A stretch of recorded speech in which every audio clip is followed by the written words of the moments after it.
Hello and welcome, I'm Joshua Barnes and you're watching The World Report. First, let's take a look at the headlines this hour. Hamas have threatened to neutralise hostages if Israeli forces attempt to rescue them. Strikes continue across the region as the Israel-Hezbollah ceasefire hangs by a thread.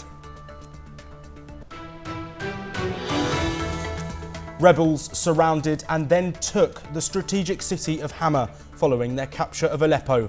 Warnings of de-escalation from Western countries come amid fighting between rebels and government forces. Following defeat in a vote of no confidence, French Prime Minister Michel Barnier is resigning. He has met with President Macron, leaving the French government in crisis.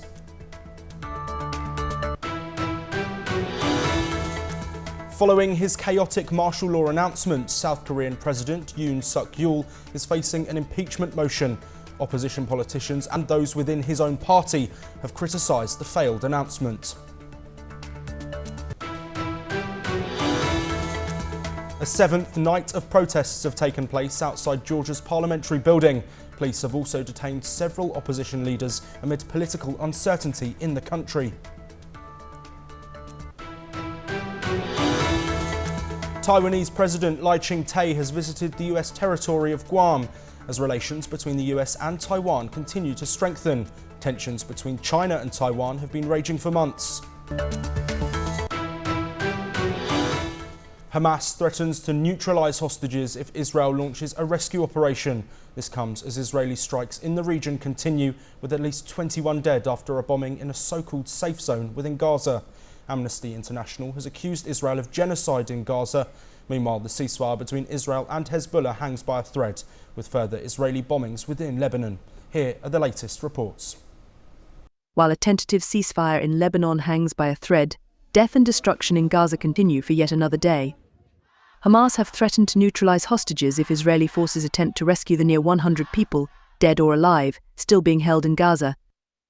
This statement comes amid a recent threat from President-elect Donald Trump towards Hamas. He ordered the return of all hostages to Israel before his inauguration on the 20th of January. If not, he has promised there will be all hell to pay. Meanwhile, Israeli strikes in the Strip come amid calls from the UN to end the fighting, given the devastation caused to human life. More than 43,000 Palestinians have been killed and more than 100,000 injured. Most of them civilians, women and children. About 100 hostages still remain in captivity. The horror in Gaza must end. Excellencies. An Israeli strike on a so-called safe zone in Gaza's Al-Mawasi has killed at least 21 people, including 5 children, according to the Nasser hospital director.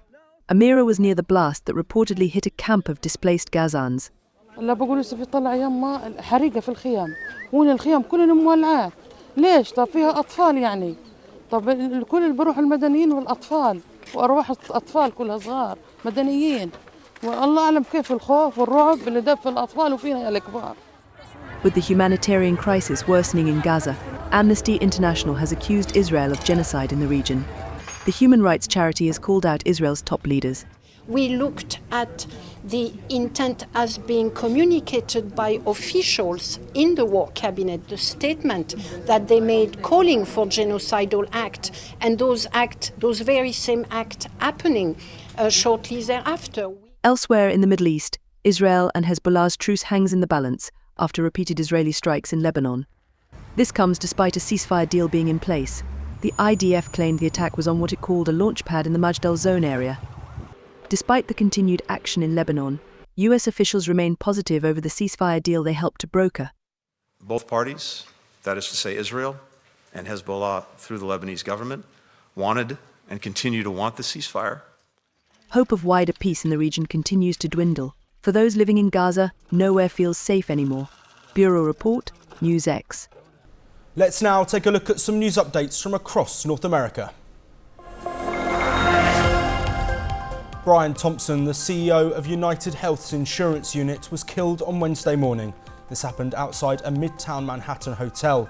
Police describe it as a targeted attack by a gunman lying in wait for him. Investigators are searching for clues that could help them identify the masked gunman. US President-elect Donald Trump names Adam Boehler as his special presidential envoy for hostage affairs. Trump said Boehler was a lead negotiator for him and his team. He worked the Abraham Accords in 2020, a series of normalization agreements between Israel and the Arab nations.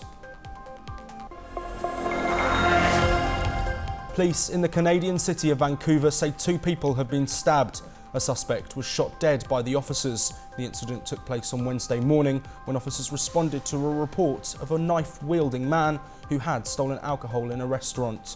The 2 people injured in the attack were taken to hospital. Their injuries are not believed to be life-threatening. Mexico has announced its largest ever seizure of the synthetic opioid fentanyl. This comes after cross-border pressure mounts for Mexico to crack down on drug trafficking into the United States. Separately, the Mexican government also announced it had detained more than 5,200 migrants and asylum seekers a previous day earlier. In a wide-ranging cyber espionage campaign, Chinese hackers have reportedly stolen the metadata of a large number of Americans. At least 8 United States telecom firms were targeted, as well as dozens of other countries. Deputy National Security Advisor Anne Neuberger said on Wednesday that the hacking group dubbed Salt Typhoon gained access to communications of senior US government officials and political figures. Air Canada is making some changes for travellers in the new year.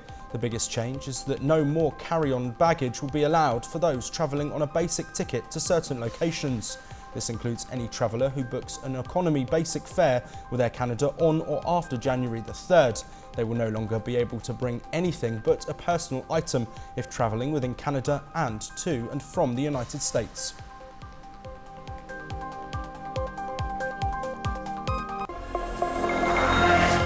Earlier today, it was reported that Syrian rebels were encroaching on the key city of Hama. In the last hour or so, Hama has been taken by rebel forces. The Syrian army say that it has lost control of the city. In doing so, the rebels have also released hundreds of prisoners. Before bringing you more on this breaking news, here is our report on the ongoing crisis in Syria. Syrian President Bashar al-Assad's forces are reportedly engaged in fierce battles with rebels on the outskirts of major Syrian city Hama. A monitoring group said on Tuesday evening that the Islamist militant group Hayat Tahrir al-Sham and its allies were at the gates of Hama. However, on Wednesday it said the military has retaken several villages in a counterattack backed by intense airstrikes. Syrian rebels encircled the city from a reported 3 sides. Moscow has condemned external forces seeking to escalate violence in Syria.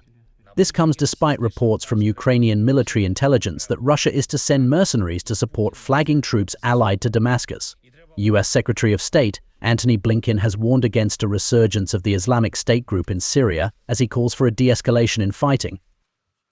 On the ground, we have enduring interests, enduring security interests in Syria, particularly the interest in making sure that ISIS doesn't resurrect and doesn't come back. There was a tremendous success by the Obama administration and then completed by the first Trump administration to end the so-called geographic caliphate that had been established, all of the ground and the almost physical state that had been established. It's profoundly interesting to make sure that doesn't happen again. A spokesperson for Rebels Military Operations Division accused the military of spreading rumors to raise the morale of its troops. They insisted that rebels were still in control of all the locations that they had recently taken. Hama is strategically located in central Syria and is seen as crucial for Assad's army for safeguarding the capital, Damascus. Bureau Report, NewsX.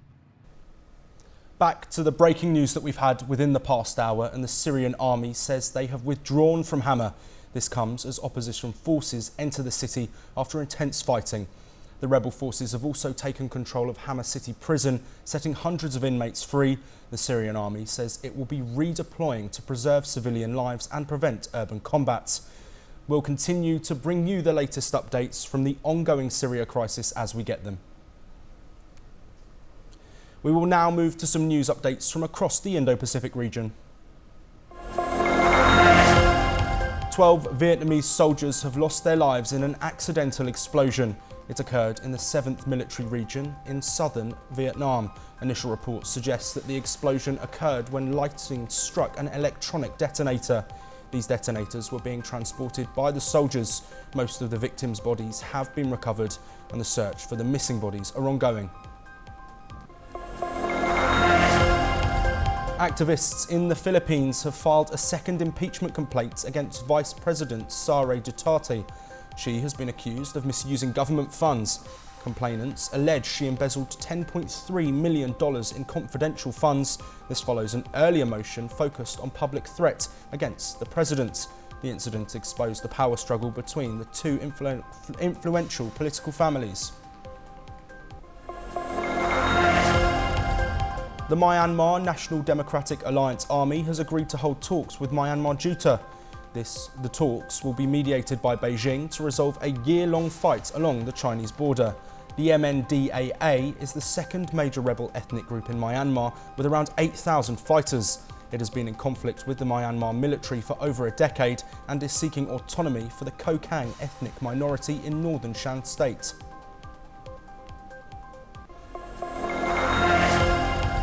Kyrgyzstan and Tajikistan are to potentially end years of territorial disputes. The two Central Asian countries made a border deal on Wednesday. It comes nearly 2 years after the deadly September 2022 conflict on the Kyrgyz-Tajik border. Sporadic clashes have erupted along the mountainous border ever since both nations' independence from the USSR. A comprehensive strategic partnership treaty between China and North Korea has come into force today. Initially signed back in June, the treaty is a mutual defence pact between the nations if they face any armed aggression. The partnerships come at a time that North Korea is directly involved in the Russia-Ukraine war. Tens of thousands of troops have been sent to aid Vladimir Putin's forces on the front line. Clashes broke out in Pakistan between supporters of former Prime Minister Imran Khan and security forces. One protester, Shehzad, was killed, but there are contested reports about how many people died, if any. Khan's party say at least 12 protesters were killed, but the government insists no one has died. The situation has caused the standoff between the government and Khan's party over the actual number of casualties.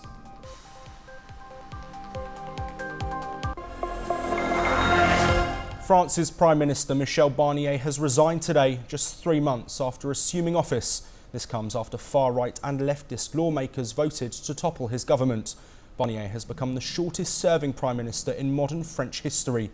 Will this lead to Europe's second-largest economy going deeper into political crisis? Let's watch this report.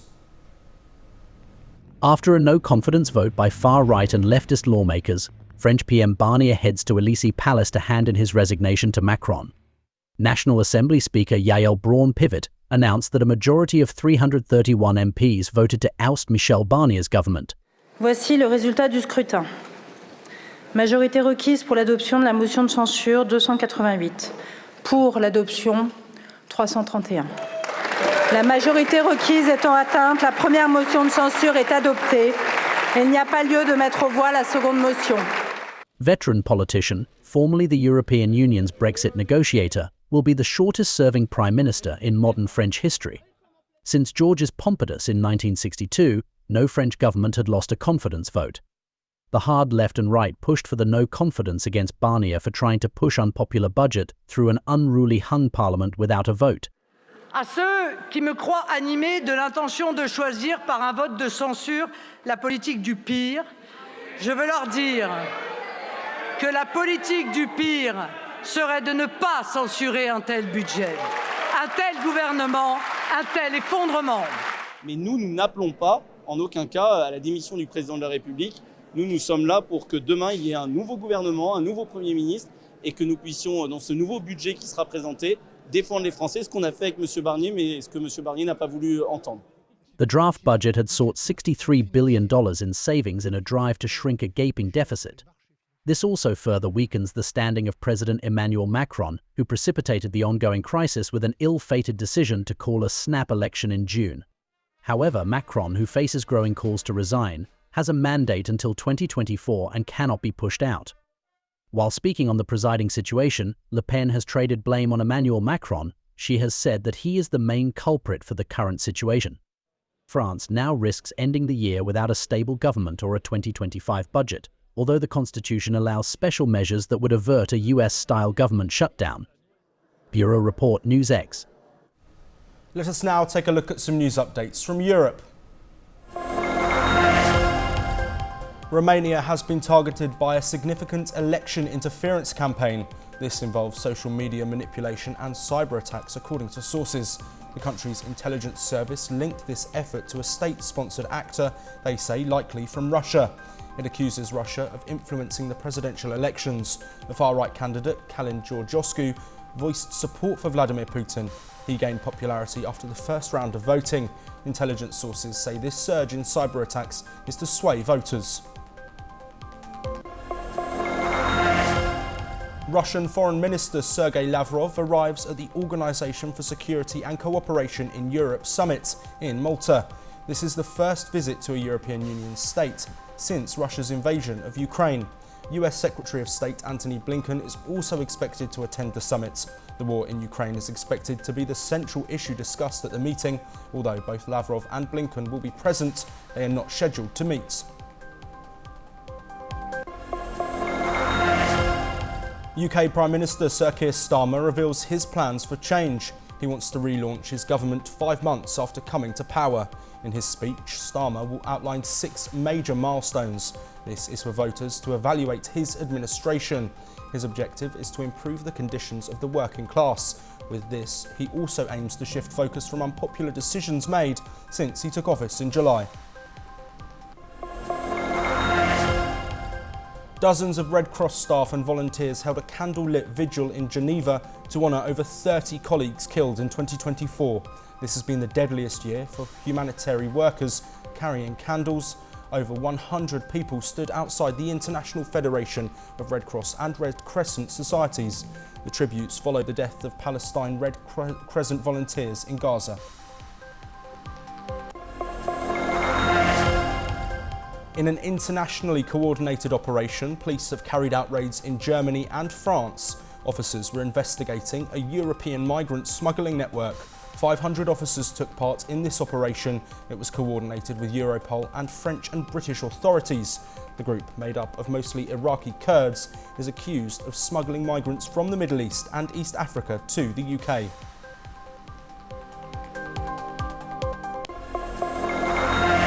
After the South Korean president declared and repealed martial law within just 6 hours, the opposition accused him of violating the constitution. They have gone a step further and filed an impeachment motion. Yoon also faces a prosecution trial for insurrection, and his defence minister has resigned. Here are the latest updates. South Korean President Yoon Suk-yeol remains in power, despite a dramatic turn of events. After the president declared martial law on Tuesday, lawmakers quickly rejected it, forcing him to reverse his decision. Opposition lawmakers filed an impeachment motion on Wednesday, accusing Yoon of gravely violating the constitution and the law. The motion is set for a vote on Saturday. 심지어 윤석열 정권은 국회의사당에 최정예 계엄군 250여 명을 보내 국회를 장악하려 시도하고 국회의장님과 여야 대표를 체포하려는 시도까지 포착됐습니다.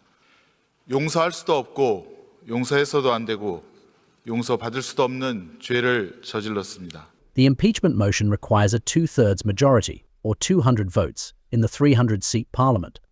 The opposition holds 192 seats and needs at least 8 defections from the ruling People Power Party. While party leader Han Dong-hoon opposes impeachment, some members have previously shown a willingness to break with Yoon. Despite the mounting pressure, Yoon's party has vowed to block the impeachment. If the impeachment passes, Yoon will be suspended pending a ruling by the Constitutional Court. Should the court uphold the motion, Yoon will be removed from office and new elections must be held within 60 days. Meanwhile, Yoon accepted the resignation of Defense Minister Kim Yong-han and nominated Choi Byung-huyuk, South Korea's ambassador to Saudi Arabia, as the new defense minister. On top of everything, the police are now investigating the South Korean president for alleged insurrection, following his brief martial law declaration. Bureau Report, NewsX. It's now time for us to take a look at some news updates from the world of business. President-elect Donald Trump has chosen Peter Navarro as the senior counselor for the Office of Trade and Manufacturing. Navarro is no stranger to the White House. He aided the former president during trade deals between South Korea and the United States. Navarro was a supporter of Trump's tariffs. He had even wanted more aggressive tariffs during Trump's initial administration. Oil prices were up slightly ahead of an OPEC Plus meeting later in the day. Investors were waiting to see what the producer group would do next on supply cuts. Brent crude futures rose 0.5%, while US crude futures were at 0.6%. OPEC Plus has been looking to phase out supply cuts throughout next year. However, it has so far delayed taking action due to weather expected global warming demands. Shell and Norway's Equinor will merge their British offshore oil and gas assets into an equal joint venture. The venture is to be based in Aberdeen, Scotland. It is expected to produce over 140,000 barrels of oil equivalent per day. The completion of the deal is expected to be seen by the end of 2025. While it would become the British North Sea's biggest independent producer, there is no intention to conduct an initial public offering. Vietnam has ordered Chinese online retailer Temu to suspend operations in the country. This is because it missed a business registration deadline at the end of November. The move comes after the ministry and businesses voiced concern about the deep discounting by Chinese platforms. The Trade Ministry said it was also worried about the potential sale of counterfeits. Vodafone and Three are set to create Britain's biggest mobile phone operator. This comes after the country's competition regulator backed the deal. The tie-up will proceed after the companies pledged to invest in high-speed 5G networks. The tie-up is valued at around £16.5 billion by Vodafone and Three. It was first made public in June last year. Natural catastrophes have caused around $310 billion in economic losses globally this year. This is up 6% from 2023, reinsurance giant Swiss. Insured losses, meanwhile, swelled by 17% year-on-year to $135 billion. Initially devastating hurricanes Helene and Milton pushed up the costs.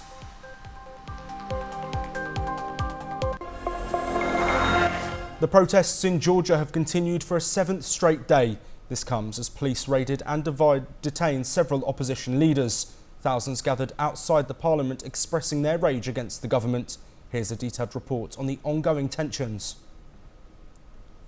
Protesters rallied outside Georgia's parliament building for a seventh consecutive night on Thursday to vent their anger at the government.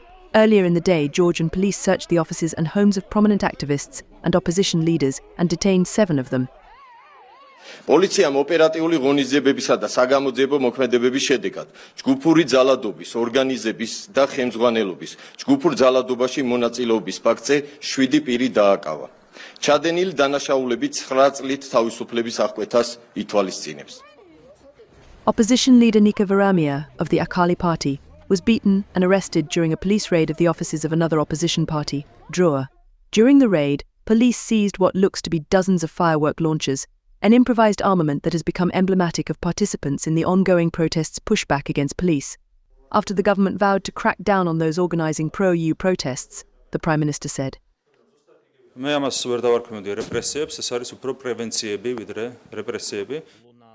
Ukrainian President Volodymyr Zelensky reacted to the ongoing turmoil in Georgia and called the upheaval shameful.